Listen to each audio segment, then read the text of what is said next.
In darker days, I did a corporate gig at a conference for this big company who made and sold accounting software. In a bid, I presume, to inspire their salespeople to greater heights, they'd forked out 12 grand for an inspirational speaker who was this extreme sports guy who had had a couple of his limbs frozen off when he got stuck on a ledge on some mountain. It was weird.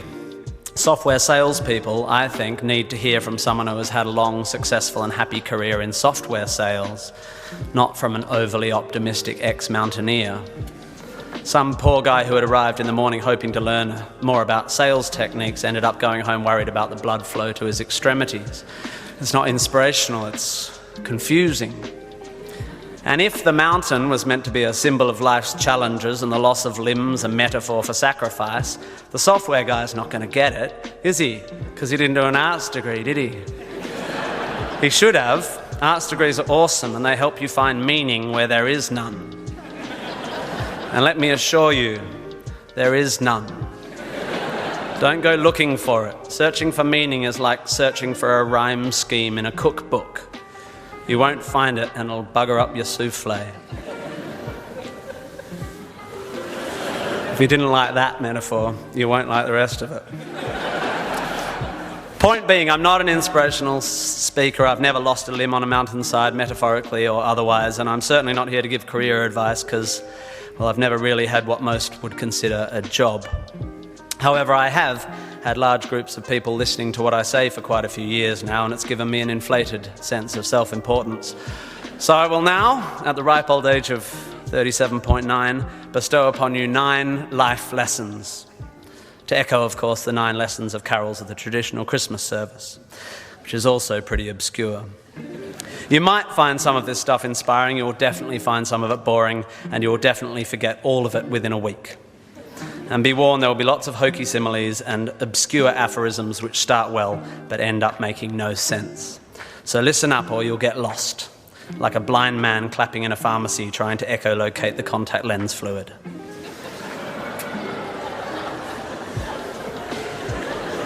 Looking for my old poetry teacher. Here we go. Ready? 1, you don't have to have a dream. Americans on talent shows always talk about their dreams. Fine, if you have something you've always wanted to do, dreamed of, like in your heart, go for it. After all, it's something to do with your time, chasing a dream. And if it's a big enough one, it'll take you most of your life to achieve, so by the time you get to it and are staring into the abyss of the meaninglessness of your achievement, you'll be almost dead, so it won't matter. I never really had one of these dreams, and so I advocate passionate dedication to the pursuit of short-term goals. Be micro-ambitious. Put your head down and work with pride on whatever is in front of you. You never know where you might end up.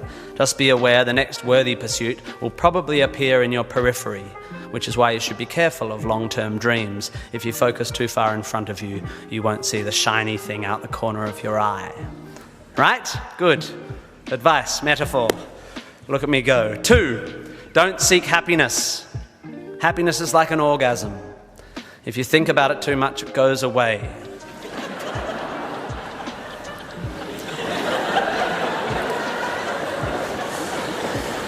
Keep busy and aim to make someone else happy, and you might find you get some as a side effect. We didn't evolve to be constantly content.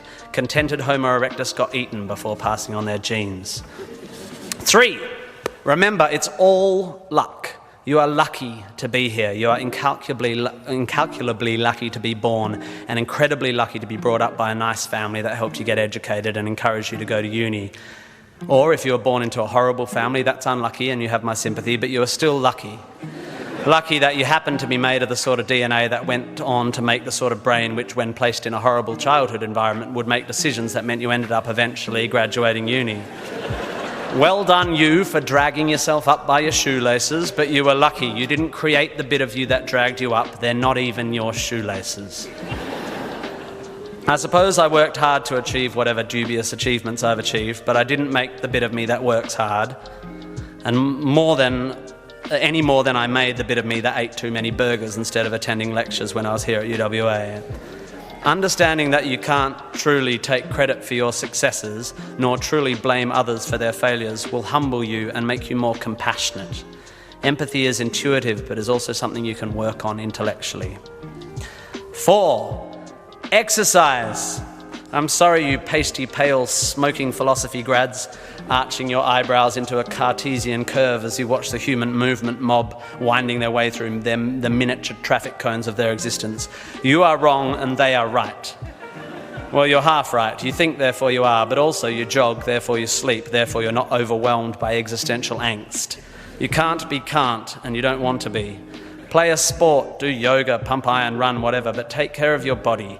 You're going to need it. Most of you mob are going to live to nearly 100, and even the poorest of you will achieve a level of wealth that most humans throughout history could not have dreamed of.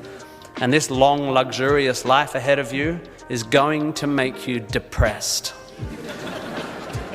But don't despair. There is an inverse correlation between depression and exercise. Do it. Run, my beautiful intellectuals, run. 5, be hard on your opinions. A famous bon mot asserts that opinions are like arseholes, in that everyone has one. There is great wisdom in this, but I would add that opinions differ significantly from arseholes, and that yours should be constantly and thoroughly examined.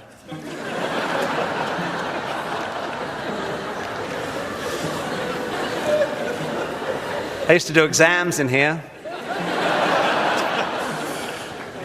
It's revenge. We must think critically and not just about the ideas of others. Be hard on your beliefs. Take them out onto the veranda and hit them with a cricket bat. Be intellectually rigorous. Identify your biases, your prejudices, your privileges. Most of society's arguments are kept alive by a failure to acknowledge nuance. We tend to generate false dichotomies and then try to argue one point using 2 entirely different sets of assumptions, like 2 tennis players trying to win a match by hitting beautifully executed shots from either end of separate tennis courts. By the way, while I have science and arts graduates in front of me, please don't make the mistake of thinking the arts and sciences are at odds with one another. That is a recent, stupid and damaging idea. You don't have to be unscientific to make beautiful art, to write beautiful things. If you need proof, Twain, Douglas Adams, Vonnegut, McEwen, Sagan, Shakespeare, Dickens for a start.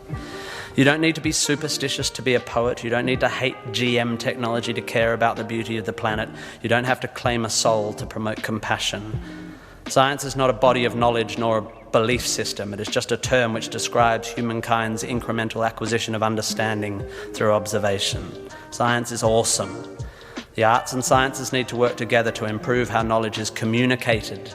The idea that many Australians, including our new PM and my distant cousin Nick Minchin, believe that the science of anthropogenic global warming is controversial is a powerful indicator of the extent of our failure to communicate. The fact that 30% of the people in this room just bristled is further evidence still. The fact that that bristling is more to do with politics than science is even more despairing. 6, be a teacher. Please, please, please be a teacher. Teachers are the most admirable and important people in the world. You don't have to do it forever, but if you're in doubt about what to do, be an amazing teacher.